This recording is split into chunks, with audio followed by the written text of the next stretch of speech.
طيب يمكن يعني خطاب البرهان ما كان مجرد خروج إعلامي في لحظة بتاعة احتقان، لكن كان علامة واضحة جدا على أنه الجيش الآن يعني الجيش السوداني الآن دخل طور جديد، يعني طور فقدان القدرة على اتخاذ القرار وتصديره، وبدأ انتقاله من فاعل عنده موقع داخل البنية السياسية لجسم بيتم إعادة صياغته من الخارج. واللي ظهر في خطاب البرهان ما موقف سياسي، لكن مؤشر بنيوي على أنه المؤسسة العسكرية طلعت من موقع الفعل ودخلت مرحلة المادة القابلة لإعادة التشكيل داخل نظام أكبر منها. البرهان يعني ما كان بيوجه خطابه للمجتمع الدولي، كان بيوجه خطابه لفراغ. خلينا نقول هاجم واشنطن أبو ظبي المبعوث الأممي، رفع سقف الخطاب في اتجاهات ما بتغير حاجة على أرض الواقع، بينما تجنب مصر والسعودية لأن آخر ما تبقى له من غطاء رمزي. يعني كل خطاب بتظاهر بالقوة في لحظة العزلة، ده إعلان غير مباشر عن فقدان القدرة على تغيير المعادلة. يمكن الجيش الآن ما بنقدر نقول بقى مؤسسة واحدة، البنية الحالية للجيش بتقوم على 4 كتل وظيفية متصارعة. الجيش النظامي التقليدي هو دي الكتلة الأكثر إنهاكا والأبعد من القرار والأقل قدرة على التماسك، على يعني التماسك داخل البنية المفككة دي.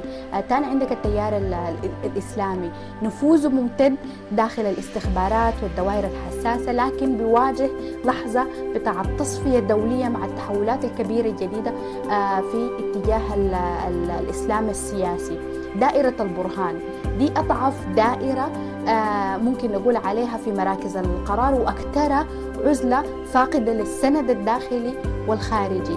الكتلة الرابعة هي شبكة المصالح العسكرية والأمنية، دي بتفتش عن مخرج آمن بدل البحث عن الانتصار، يعني بتفتش الآن لصفقة خروج آمن. يعني يمكن نقول بدرجة كبيرة قيمة المؤسسة العسكرية في النظام الإقليمي ما بتقاس بقدرتها على القتال بس، لكن بوظيفتها السياسية والأمنية. من 89 الدور ده يعني الجيش ده لعب دور المثبت الداخلي، قدم نفسه خارجيا باعتبار انه الضامن الوحيد للاستقرار، واليوم كل ده الدور ده كله سقط تماما. يعني هو الآن لا يضمن أي شيء، يعني لا يضمن حتى نفسه، أصبح طرف في الانهيار، خسر صفة المؤسسة القابلة للشراكة، تراجعت يعني شرعيته لكل داعميه التقليديين.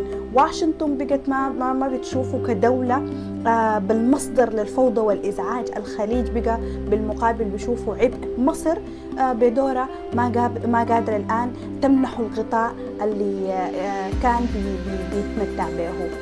الفكرة المركزية الآن ما يعني دعم الجيش، هي إعادة تشكيله من الخارج وفق خطط يعني نقول واضحة، بتتمثل في مثلا تقليص حجمه، مهنية صارمة، إقصاء كامل للإسلاميين، تفكيك النفوذ السياسي، دمج تدريجي مع قوات الدعم السريع. الآن الناس بدأت تفكر في دمج الجيش مع الدعم السريع، ما العكس يعني.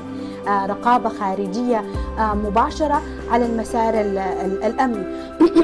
دي كلها يعني عمليات جارية بالفعل، ما سيناريوهات نظرية أو تحليلية. في خطط أمريكية جارية الآن لإعداد جيش خلال 90 يوم بعد الهدنة المقترحة، تفاهم أمريكي سعودي على هيكلة أمنية كاملة، توافق خليجي على إزاحة النفوذ العقائدي، في مسودات جاهزة لإعادة البناء تناقش في العواصم الخليجية. الجيش بكده ما بيعود لموقعه القديم، ولن يسمح له بإعادة يعني إنتاج نفسه مرة ثانية. تصنيف الأخوان المسلمين منظمة إرهابية، ده زلزال داخل الجيش، يعني 4 عقود من النفوذ الإسلامي حتتحول لتهديد أمني، تمويل وقنوات الدعم حتقطع، مصر مضطرة إنها الآن تبتعد تماما. الخليج بدوره حيمتلك الغطاء القانوني لإعادة صياغ الجيش. دي هي ما خطة سياسية، دي ضربة مباشرة في العمود العقائدي اللي ظل يتحكم في المؤسسة لعقود طويلة. يعني خسائر البرهان الآن بقت كاملة. واشنطن بقت بتعتبره معيق للتسوية. أبو ظبي الآن تجاوزته في ترتيباتها. الرياض بتخطط للمرحلة التالية من غير الاعتماد عليه. القاهرة ما قادرة الآن تحميه أو تديه الغطاء اللي كان بتمتع به سابقا. والداخل يمكن ما في قاعدة اجتماعية، لا اقتصاد، لا شرعية. خطابه ضد الخارج ما رفع السير، لكن ممكن نقول سقطت ورقة الفعل بالفعل. يعني السيناريوهات المحتملة ممكن تكون يعني بنسبة 60% يتم إعادة بناء الجيش، كتلة أصغر مهنية بدون إسلاميين، جزء من تسوية أمريكية سعودية إفريقية. ممكن جيش مجزأ نسبة 20% الاحتمال ده، يعني اسم جيش لكن تحته في 4 منظومات على الأرض.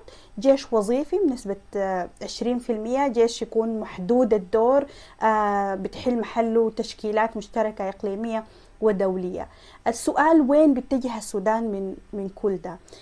السودان الآن هو ما بس ساحة بتاعت حرب، لكن ساحة بتاعت إعادة ترتيب إقليمي أوسع. البحر الأحمر الآن تحت إعادة رسم جديدة. الخليج بيبني هندسة أمنية بتمتد من اليمن للقرن الأفريقي. واشنطن بدورها بتعيد ضبط بنية الأمن الإقليمي. روسيا بتفتش عن موطئ قدم لها في البحر الأحمر.